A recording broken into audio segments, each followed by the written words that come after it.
जो इनकम जो active tax payer list में है वो फॉरेन करेंसी अकाउंट मेंटेन कर सकता है। अब लॉ बेहतर हो गया। तो ये बहुत बड़ी तब्दीली है सर, ये बहुत बड़ी तब्दीली है। दूसरी बात है, जब पैसे वापस आते थे तो उसका एक सेक्शन है 111(4) में तरमीम हो गई है।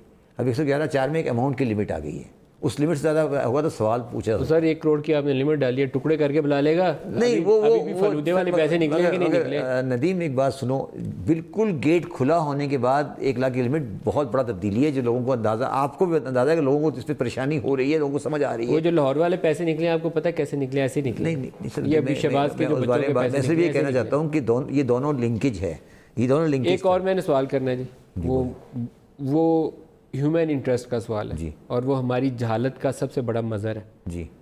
हम लोग स्कूलों की फ़ीसों के ऊपर वालिदैन को टैक्स करते हैं जी, करते हैं ना जी? हाँ, वो स्कूल फीस, जी जी, स्कूल फीस के ऊपर वालिदैन को टैक्स करते हैं। जी जी। आप आमदन को टैक्स कर लीजिए, आप स्कूल अगर ज़्यादा पैसा कमा रहा है उसकी इनकम को ऑडिट करके उसको टैक्स कर लीजिए, लेकिन अगर एक वालिदैन माँ बाप दोनों मेहनत करके, मुझे एक माँ ने यहाँ मार्केट में रोक के सवाल किया था, मैं आज आपसे ये पूछ रहा हूँ, उन्होंने कहा कि मैं दोनों मियाँ बीवी काम करके टैक्स देते हैं, अपने बेटे की तनख्वाह देते हैं, फीस देते हैं कि वो पढ़ जाए, तो उसके ऊपर टैक्स भी कटता है। और अगर मैं एक हफ़्ता जिस महीने उसकी टाइम पे फ़ीस नहीं जमा करा सकती तो वो स्कूल वाला मुझे लेट फ़ीस भी चार्ज करता है, उसके ऊपर 1000 रुपया या 1500 रुपया। तो ये तो जुल्म का निज़ाम है। कभी एजुकेशन को भी टैक्स किया जाता है कि तुमने स्कूल की फीस जब मैं बच्चे को पढ़ा रहे हो तो इसके ऊपर 5% टैक्स आप जब मैं चार्ज संभाल लूँगा, मैं आपके साथ 1 घंटे का इंटरव्यू करूँगा, इसलिए मैं इस बात, ये पहली रिफॉर्म करिएगा।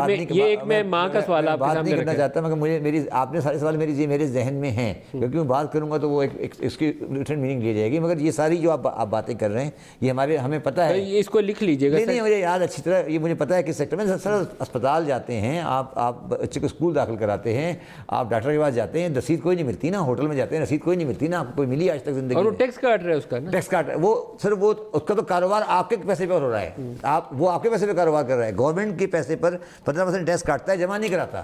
सर आपका नोटिफिकेशन हो जाए, आप चार्ज संभाल लें, तो आपका चार्ज संभालने के बाद बाकायदा ऑफिशियल फॉर्मल इंटरव्यू करूंगा जिसमें आप पॉलिसी स्टेटमेंट देंगे इसी प्रोग्राम में। ये मेरा बिल्कुल पर्सनल, आप जिस तरह मैं पहले आपसे बात, नहीं, आपका नोटिफिकेशन हो जाए उसके बाद यही इसी प्रोग्राम में वो पॉलिसी स्टेटमेंट होगी। जी, वो पॉलिसी स्टेटमेंट, वो पॉलिसी में ऑब्वियसली मिनिस्टर साहब सैयद